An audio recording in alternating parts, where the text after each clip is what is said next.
Bien, mes chers amis, donc merci d'abord d'être venus aussi nombreux aujourd'hui. Honnêtement, quand avec Philippe Vigier, on a décidé de faire des universités d'été à la fin du mois de juillet, l'interrogation qu'on pouvait légitimement avoir, c'est est-ce que les adhérents du nouveau centre répondront présents après les turbulences qui ont été les nôtres et après l'échec aux présidentielles et aux législatives. Finalement, vous êtes près de 500 à être venus aujourd'hui, 500 à être venus à Nîmes, et je voudrais très naturellement remercier notre ancien président de groupe, Yvan Lachaud, pour l'accueil qu'il nous a fait aujourd'hui.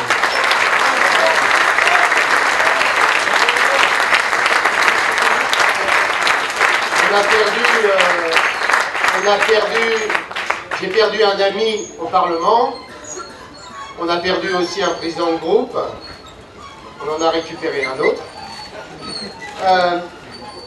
Et moi, j'ai vraiment été peiné de perdre quelques-uns de nos amis d'un point et demi. Je pense à Claude de Tertre, je pense à Jean-Dionis du Séjour, je pense à Jean-Pierre Ablin, qui tous se sont retrouvés KO le soir du deuxième tour, le soir du 17 juin, à très peu de choses. Et il a fallu vraiment un rien pour que nous soyons beaucoup plus nombreux. Et donc, Yvan, je te dis à bientôt en 2017. Je voudrais aussi, j'espère qu'on fera la fête en 2014 à Nîmes, si tu vois ce que je veux dire. Je voudrais aussi remercier celles et ceux qui ont été les chevilles ouvrières, l'équipe d'Yvan, et je vais forcément en oublier, mais permettez-moi de remercier à la fois Fanny Rouvray qui a beaucoup bossé, et remercier aussi Véronique, Marie-Pierre Berry, Thomas, Emilio, Jean-Luc et Annick, qui ont beaucoup fait. Merci pour vous toutes. Merci à Jean-Marie Bockel d'avoir pris le risque de prendre un monomoteur pour venir de Mulhouse à Nîmes aujourd'hui. Moi qui ai pris souvent l'avion pendant 3 ans et demi, je sais ce que représente décoller, mais surtout atterrir avec un vent pareil. Donc, Jean-Marie, fais attention. Et si tu as envie de rester, n'hésite pas, mange la paella à la maison, plutôt que de repartir trop tôt sur Mulhouse. Parce que pour construire le centre de demain, nous avons besoin de tout le monde. Et donc, je préfère que tu retardes un peu ton départ, éventuellement. Mais merci d'être venu. Et je voudrais plus sérieusement te dire une chose. Tout le monde sait que ce n'est pas toujours très simple dans la famille du centre pour construire les choses. Mais il y a un type qui est vraiment un type bien, qui est un mec sain, qui n'est pas un grand tordu, et qui est Franco de Port, qui dit les choses telles qu'elles sont, et qui, lorsqu'il donne sa parole, la donne pour non pas 1 heure, mais il la donne vraiment. Eh bien, c'est Jean-Marie Bockel, donc nous avons beaucoup de choses à faire.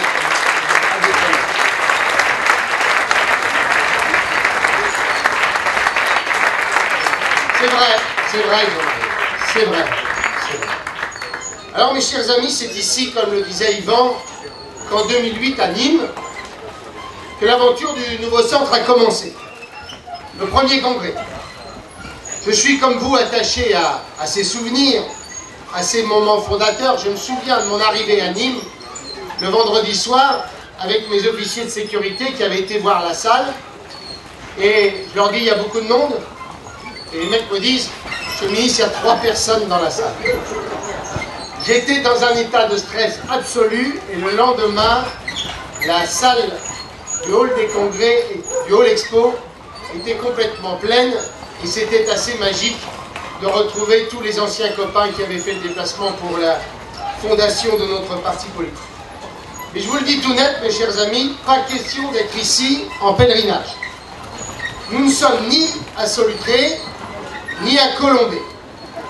Nous sommes ici pour avancer, nous sommes ici pour aller d'avant, nous sommes ici pour construire de belles choses ensemble, et certainement pas pour regarder en arrière. Et puis il y a une grande différence entre 2007 et 2012, et elle ne vous a pas échappé. En 2007, nous sortions d'une victoire, ou en 2008.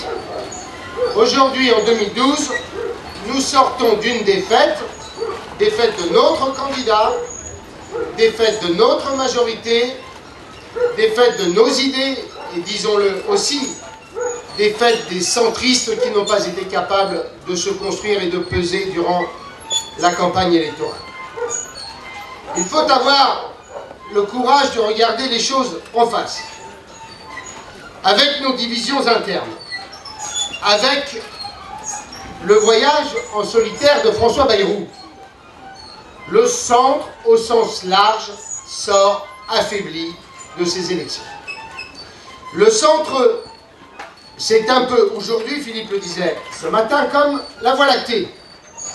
Cette espèce de traînée blanchâtre qu'on peut apercevoir à l'œil nu les nuits de nuit noire, une écharpe de brouillard blanc avec son halo de constellations et de nébuleuses.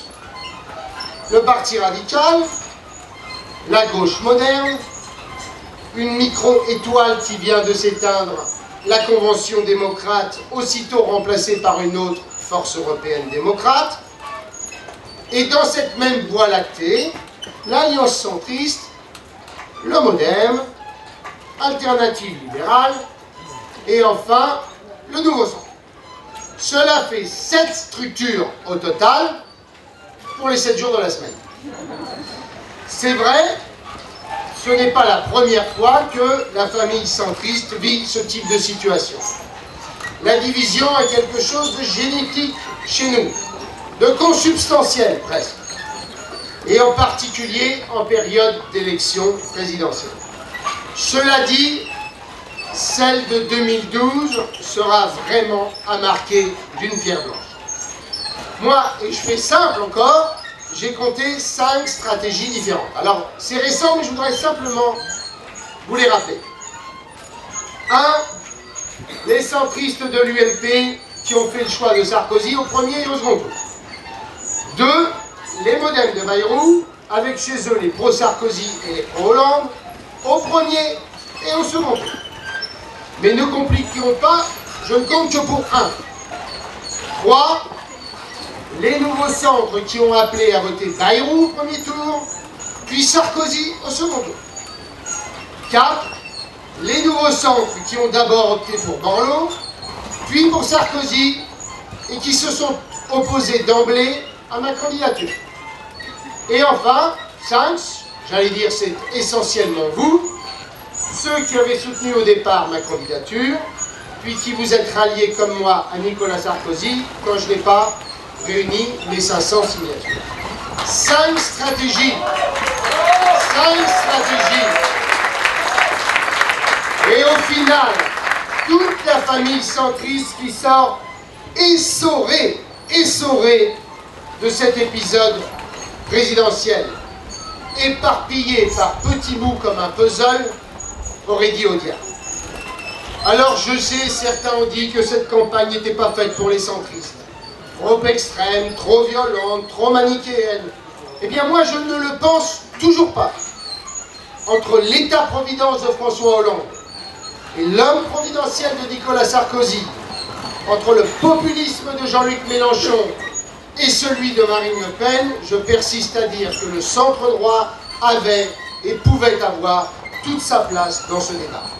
Mais à condition d'être soudés, à condition d'être respectés parce qu'on se respecte nous-mêmes, à condition de ne pas être achetable à la moindre occasion, à condition que,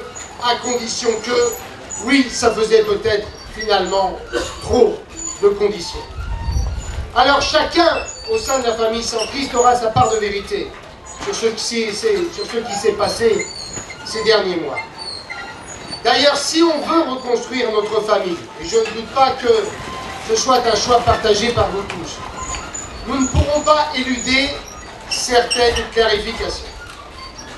Certaines ont commencé, et notamment chez nous. Et ça, pour moi, honnêtement, ça a été la bonne nouvelle de l'été. Nous avons mis un terme à la confusion. Nous avons mis un terme à la division.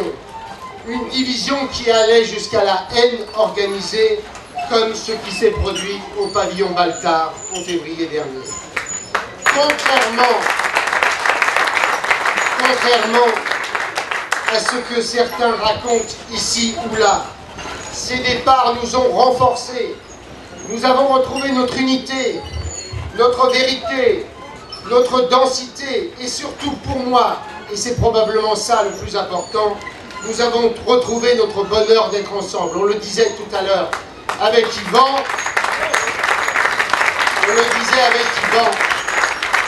on regardait les tables ce midi, Dieu sait qu'il a fait froid ce matin, Dieu sait qu'il ne faisait pas chaud ce midi, Dieu sait qu'on se dit qu'on vit un moment de danger sous cette tente, mais au moins on est heureux d'être ensemble et de former une famille d'amitié.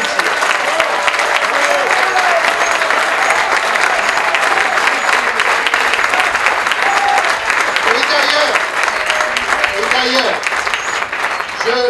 on me dit souvent que je suis trop gentil. D'ailleurs, je peux vous dire et vous faire un serment très simple. Je ne laisserai personne, je ne dis bien personne, briser ce trésor-là et jeter à nouveau parmi nous le poison et le cancer de la division.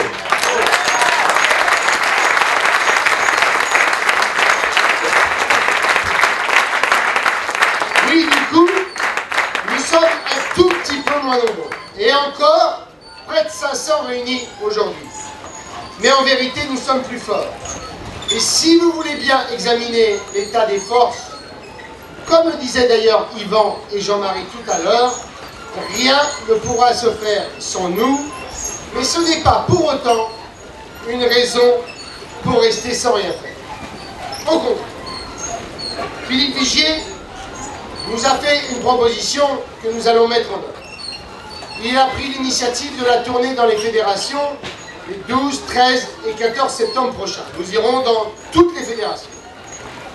C'est important parce qu'il nous appartient, et il vous appartient, de développer les fédérations, de renouveler les adhésions, de faire remonter des idées nouvelles, d'être aussi des sergents recruteurs, de trouver des pépites pour les prochains combats électoraux.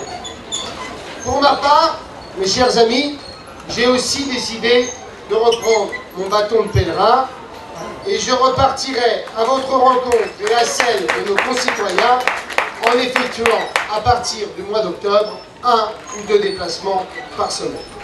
Cette année et aussi les années suivantes. Ça, c'est le travail des prochaines semaines. Ça, c'est ce qui nous attend. Mais je voudrais que nous réfléchissions à notre stratégie. Parce qu'on ne peut pas faire comme si rien ne s'était passé. Alors, quel est le paysage politique devant nous et quels sont les scénarios possibles de notre formation? Chacun a ses avantages et ses inconvénients, car s'il y en avait un de parfait, ça serait plus long.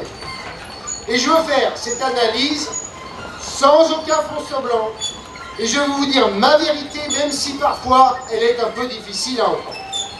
Nous devons accepter de regarder la réalité en face pour une raison. Parce que si nous ne le faisons pas, l'histoire se répétera. Et encore ne se répétera-t-elle que s'il existe encore un parti centriste. Alors, le premier scénario, c'est celui que j'appelle le scénario de la longue marche. Nous restons ensemble, le parti se construit pierre après pierre, élection après élection, avec l'idée un jour, en tout cas c'est son objectif, d'être en position de peser réellement sur l'autre partenaire de la majorité et d'être le partenaire majeur au sein de cette majorité. En clair, le scénario que nous avons mis en œuvre depuis 2007. Quel bilan peut-on faire 5 années plus tard? En positif, ne l'oubliez jamais, avoir sauvé le centre droit d'une mort certaine. Deuxième bilan positif, avoir des centaines d'élus locaux et nationaux. Et troisièmement, je vous le rappelle, avoir une notoriété certes encore insuffisante mais incontestable 7 Français sur 10 aujourd'hui savent ce qu'est le nouveau centre. Grâce au combat que nous avons mené ensemble, et merci à toutes celles et tous ceux qui l'ont mené dans des conditions difficiles, nous sommes financièrement autonomes. Merci, vraiment merci, je le dis, je les vois, les visages de ceux qui sont allés au combat. Merci aux 107 candidats du nouveau centre qui aujourd'hui nous permettent de voir l'avenir avec suffisamment de sérénité. Mais reconnaissons que les seuls élus que nous avons eus n'ont été que le résultat d'un accord avec nos partenaires de la majorité dans un rapport de force toujours extrêmement déséquilibré. Nous n'avons pas pu, par exemple, je prends au hasard plutôt au premier rang, tant pis pour toi, nous n'avons pas pu, par exemple, faire en sorte que Bruno Ginzana, Dieu sait bien implanté sur Aix-en-Provence, puisse être candidat et devienne député des Bouches-du-Rhône. Le deuxième scénario, et je passe vite là-dessus parce que je crois que personne n'en veut, c'est de mettre les chaises sur la table, passer un bon coup de balai dans la maison, éteindre la lumière, couper le chauffage, fermer la maison à double tour et décider de rejoindre nos amis centristes au sein de l'UMP.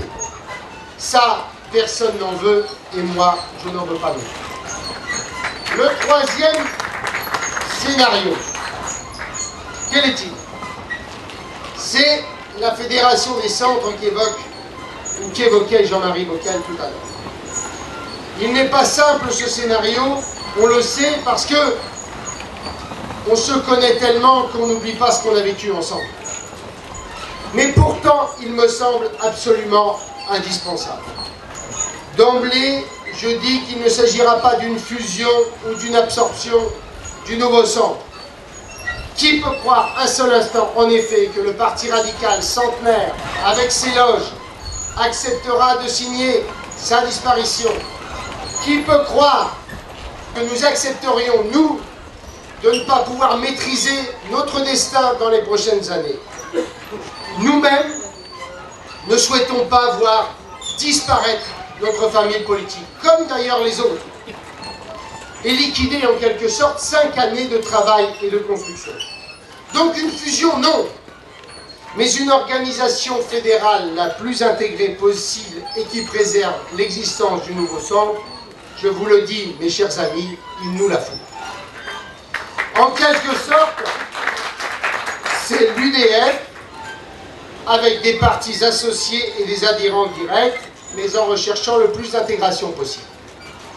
Cette construction est indispensable si nous ne voulons pas demeurer à vie autre chose que des supplétifs et des satellites. En même temps, et c'est ce que j'essayais d'expliquer ce matin, ne rêvons pas.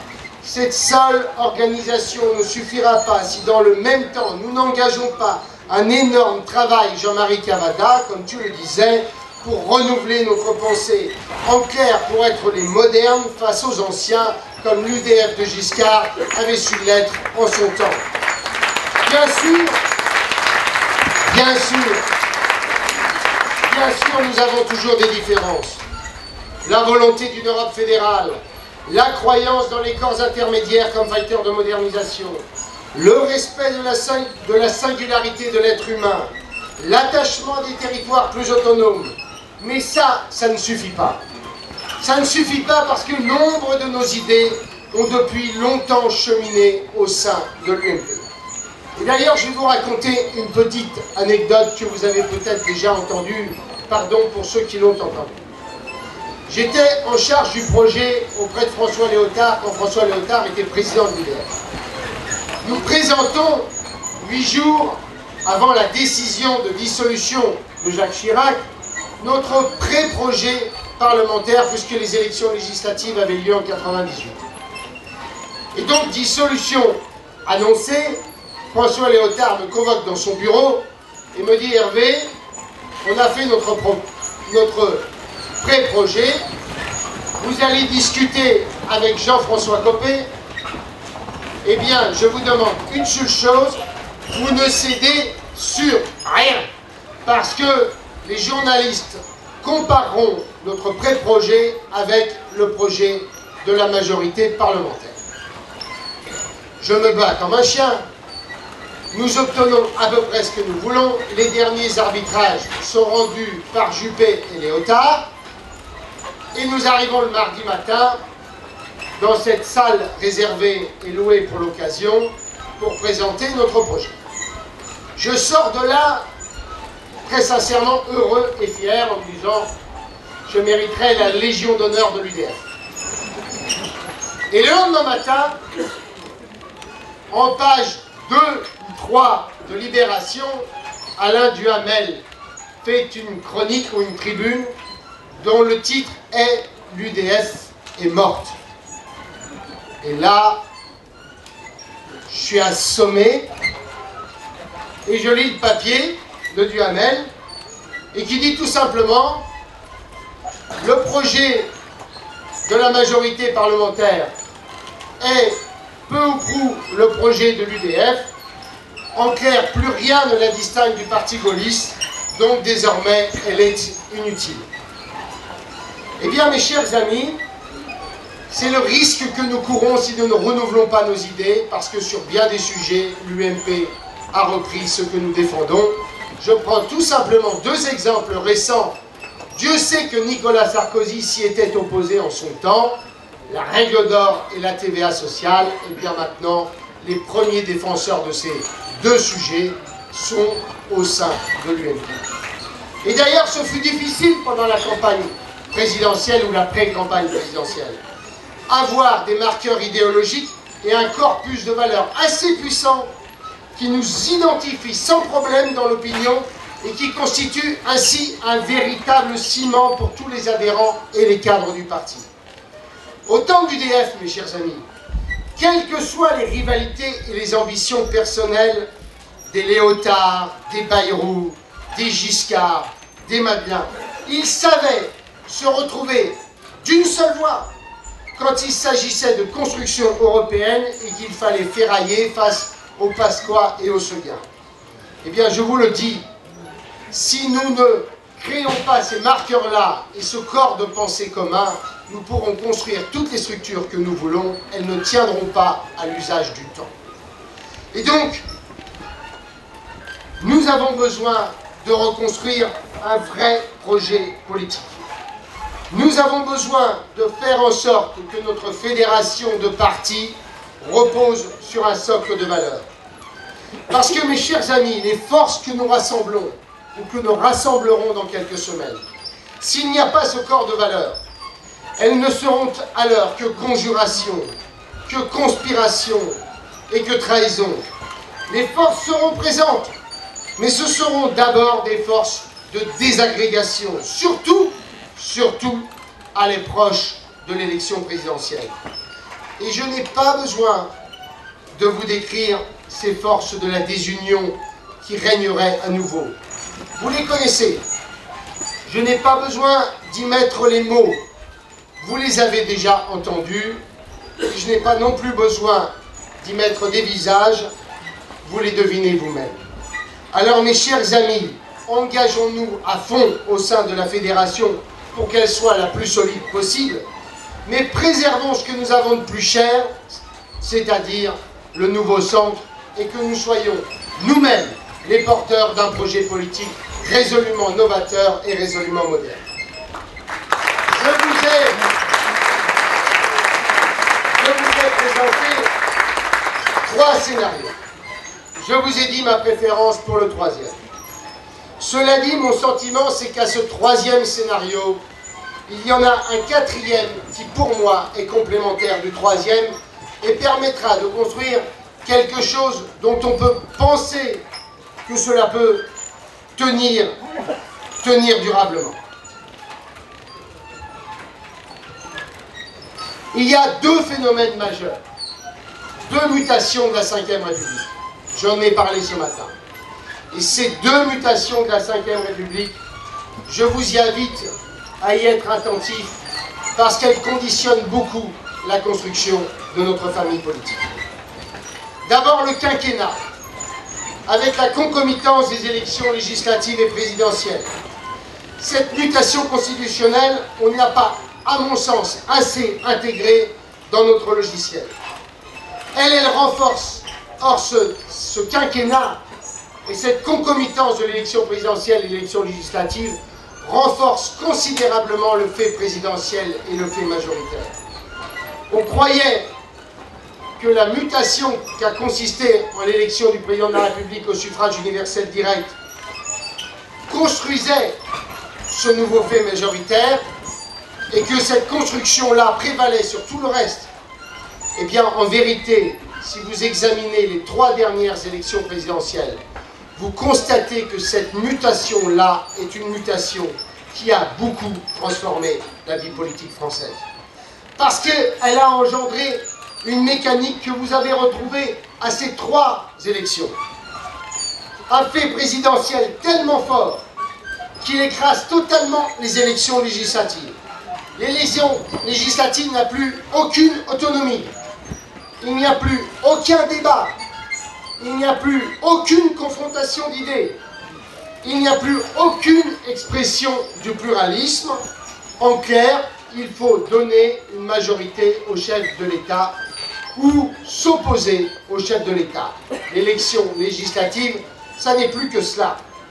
Et pire encore, il s'agit d'élections législatives où les Français, pourtant tellement attachés à la diversité, décident de voter, non pas pour la majorité nouvelle, mais pour le parti du président nouvellement élu, ou contre le parti du président élu, et dans ce cas-là, il se réfugie vers la marque la plus connue, c'est-à-dire l'UMP.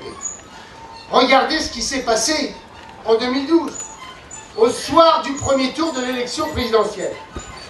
Les candidats qui n'ont pas été qualifiés pour le second tour ont disparu dans les 24 heures. Mélenchon, Bayrou, Joly sont passés à la trappe sans aucune discussion d'aucune sorte. Et pour les 2 premiers qui ont fait plusieurs millions de voix et qui ont appelé à voter Hollande, ils n'ont même pas été élus députés 4 semaines plus tard. L'un d'entre eux, Mélenchon, n'a même pas passé le cap du premier tour, battu en primaire par un candidat du Parti socialiste.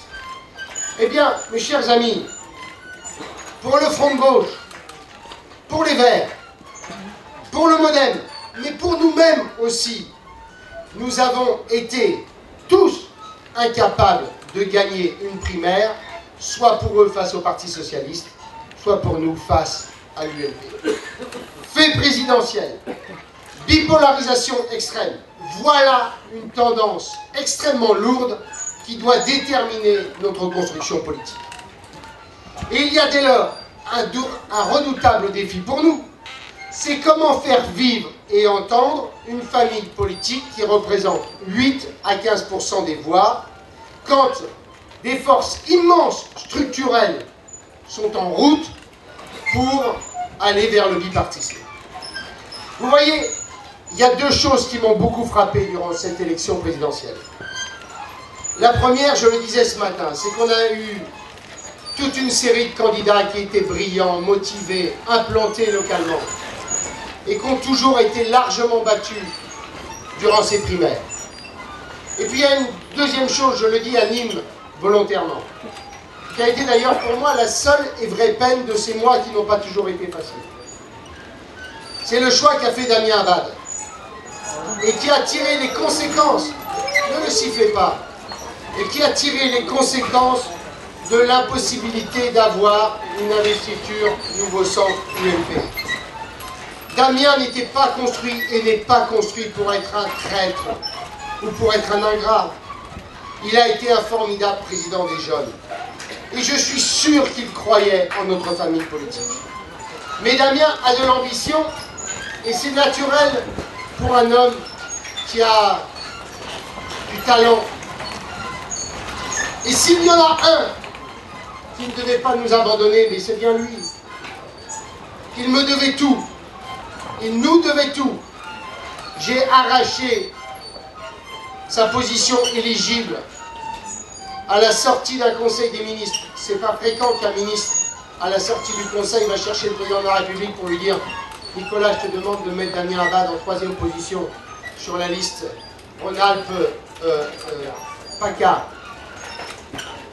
Il nous devait tout parce qu'au moment des élections régionales, on a bousculé les listes en Rhône-Alpes pour le mettre dans l'un, même si ça nous coûtait 2 conseillers régionaux. Et pourtant, au bout du compte, il a fini par choisir l'investiture de l'UMP pour pouvoir devenir député. Eh bien, mes chers amis, cette leçon-là, il ne faut pas l'oublier si on ne veut pas que cela se reproduise aux prochaines élections. Et donc, nous avons besoin d'intégrer dans notre construction ce partenariat à construire avec l'UMP. Et c'est cette tendance lourde que j'ai essayé d'exprimer ce matin. Et que cette tendance lourde, elle est en plus multipliée ou décuplée par l'existence des primaires. Les primaires sont devenues aujourd'hui le moment de l'expression de la pluralité et de la diversité.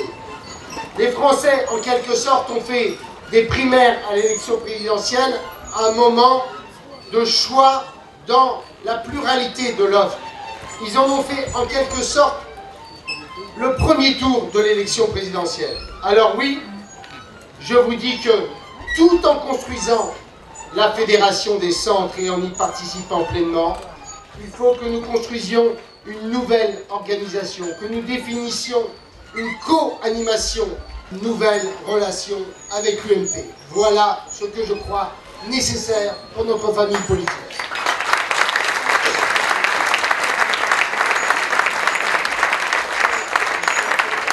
J'ajoute, mes chers amis, un point.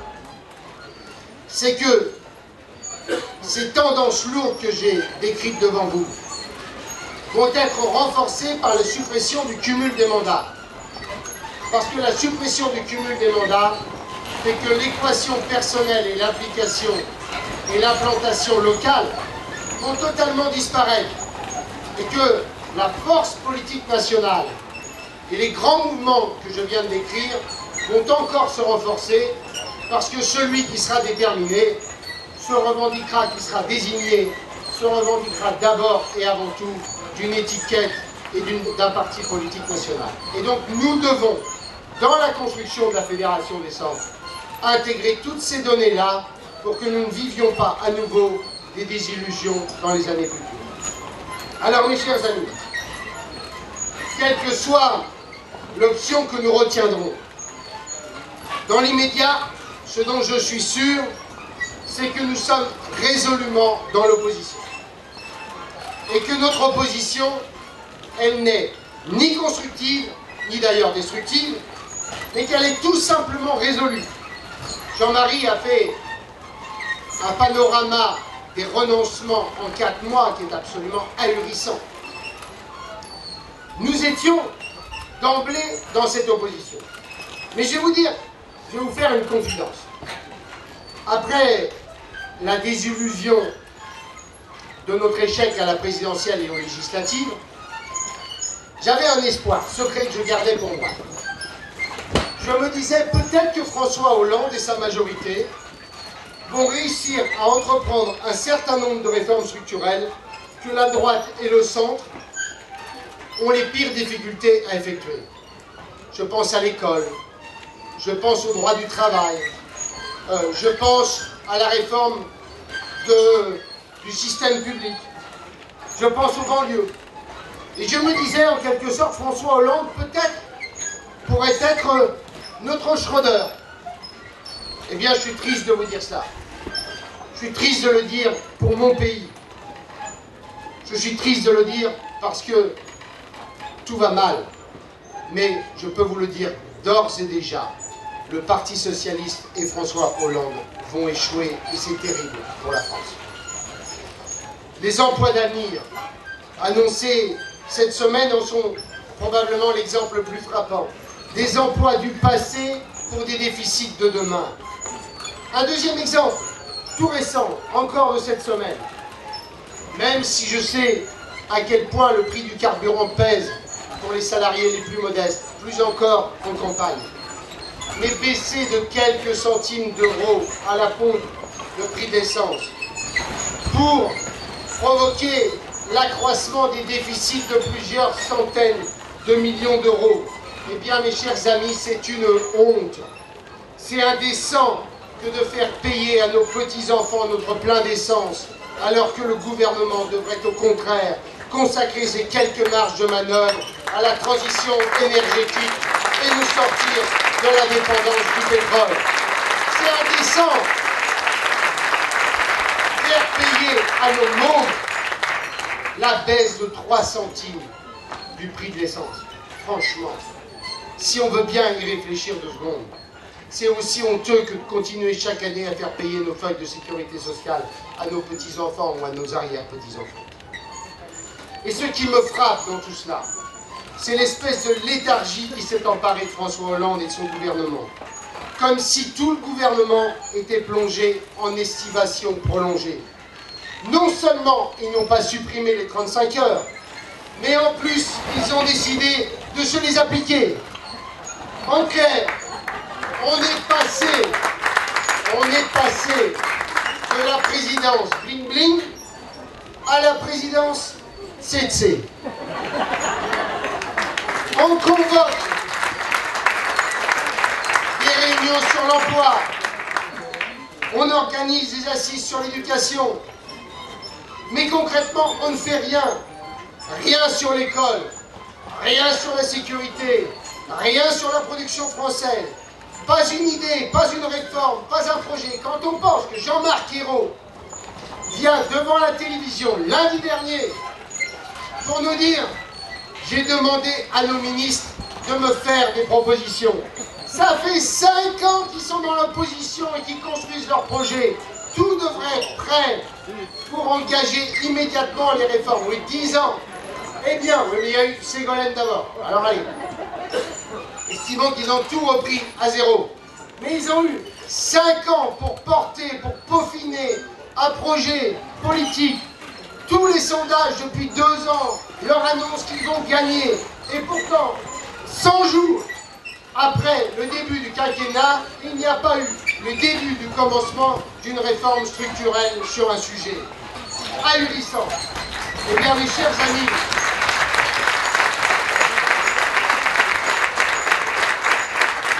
je vous demande de simplement avoir dans le rétroviseur ce que nous avons fait au mois de juillet. 10 jours sur une loi sur le harcèlement sexuel.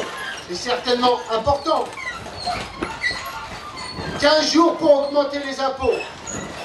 Et 10 jours pour faire de l'anti-sarkozysme. Honnêtement, sincèrement, quel rapport entre cette session extraordinaire et la crise et les problèmes de Peugeot, de Cifrance, de toutes les PME qui se retrouvent à l'agonie au tribunal de commerce. Mes chers amis, Hollande a peut-être baissé le prix du carburant, mais ce qui est sûr, c'est que lui, il roule vraiment à l'ordinaire et que pour l'instant, sa voiture est toujours bloquée dans les stands.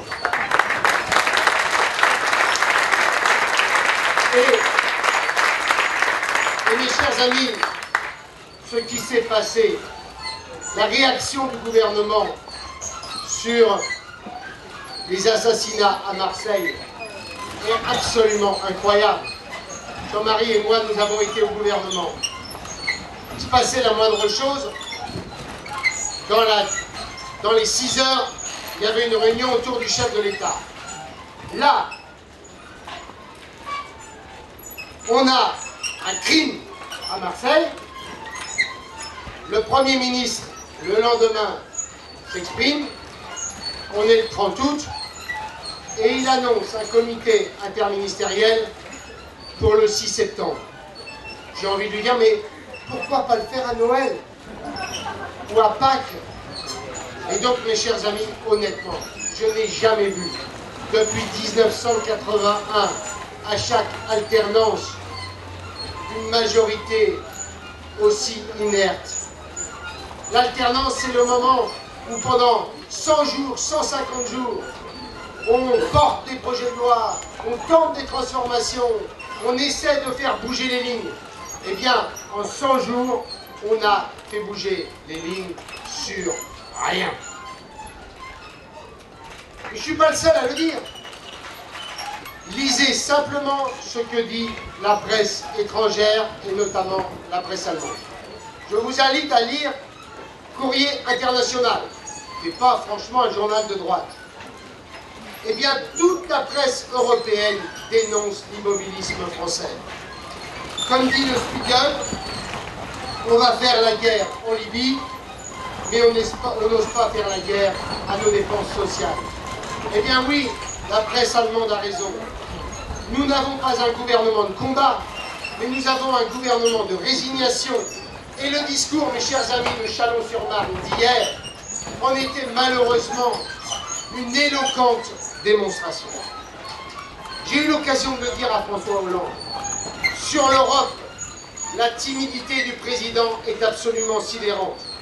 François Hollande aurait pu devenir un homme qui rentrait dans l'histoire, et dans l'histoire avec un grand H, en saisissant la main tendue de toute la classe politique allemande, de droite et de gauche, qui proposait un grand saut qualitatif et politique. Parce que les Allemands ont bien compris que si les nations européennes veulent rester souveraines, eh bien, elles doivent consentir des partages de souveraineté, comme sur les questions de la fiscalité, comme sur les questions économiques et budgétaires, et comme sur le développement de politiques industrielles et de recherche, comme l'évoquait Philippe Crevel tout à l'heure. Eh bien, à cela, la seule réponse que m'a faite François Hollande lorsque nous nous sommes rencontrés, c'est « Mais vous vous rendez compte, les Français aujourd'hui ne sont pas favorables à l'Europe. » Eh bien, j'avais envie de lui dire « Mais on est là aussi pour prendre nos responsabilités. Et que si on décide de faire ce bon politique parce qu'on l'estime nécessaire pour le pays et qu'il est difficile qu'il soit entendu par les Français, eh bien il y a la voie parlementaire avec l'Assemblée nationale et le Sénat pour que nous puissions faire ce saut qualitatif dont l'Europe a besoin si nous ne voulons pas nous effondrer. Deuxième question que je voudrais évoquer avec vous. Les Allemands se plaignent que nous ne prenons pas le chemin des pays les plus vertueux. Baisser notre dette et augmenter la compétitivité de nos entreprises. Eh bien, mes chers amis, je voudrais qu'au nouveau centre, nous sortions de cette inconscience par rapport au monde qui nous entoure et aux efforts que cela nous impose. Et que nous adressions un message de courage, un message à la réussite, un message à l'esprit d'entreprendre. Qu'est-ce que j'aimerais avoir un président qui nous dise que réussir c'est bien, que créer de la richesse c'est bien parce qu'il en faut pour faire de la solidarité, qu'innover et risquer c'est bien. Qu'est-ce que j'aimerais avoir un président qui applaudisse ceux qui risquent, ceux qui entreprennent, ceux qui créent, ceux qui innovent, et qui les médaille un peu au lieu de les stigmatiser beaucoup comme il le fait tous les jours. Comment prouver, mes chers amis, aux jeunes les plus en difficulté que la République n'est pas un concept un peu suranné et sans portée, quand on est incapable d'adresser aussi un message que la réussite, le travail et le courage sont nécessaires pour que la République aille mieux.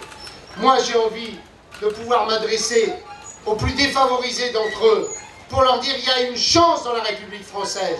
Et j'ai envie de m'adresser à ceux qui réussissent le mieux pour leur dire que leur avenir n'est ni à Dubaï, ni à Séoul, ni à Hong Kong, ni à Sao Paulo. Voilà ce que nous vous devons dire à la société française.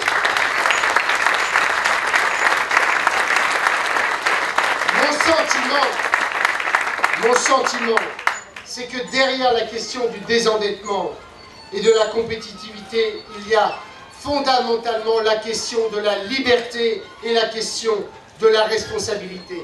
Et il nous appartient à nous, centristes, de remettre au goût l'idée des libertés nécessaires qu'évoquait Thiers au XIXe siècle.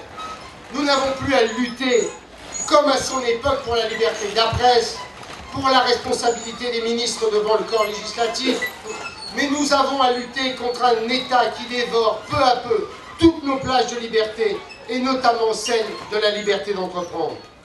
Il les dévore par une fiscalité devenue démoniaque autant pour les ménages que pour les entreprises. Il les dévore par des réglementations chaque jour plus fortes, et ce qui est peut-être encore plus grave, par des réglementations qui changent tous les jours. Il les dévore en tolérant des inégalités croissantes, tout en cultivant l'assistanat qui ne rend heureux personne et qui gangrène la société française. Nous avons, nous, aujourd'hui, un devoir. Nous avons, nous, aujourd'hui, un devoir, qui est de dire qu'on veut un État qui encourage la société et non pas un État qui la décourage. Je veux que nous portions l'énergie, je veux que nous portions l'optimisme. Et mes chers amis, la vraie différence, en vérité, entre la gauche, la droite et le centre, mais je vais vous la donner. La vraie différence, c'est que la gauche cultive l'optimisme béat avec des œillères sur le monde qui l'entoure. Et la droite cultive le déclinisme et la résignation. Eh bien, nous, le centre, nous devons être des optimistes énergiques et réalistes. C'est ça qui doit être notre marque de fabrique dans le projet politique que nous devons porter dans les prochaines années. Nous devons avoir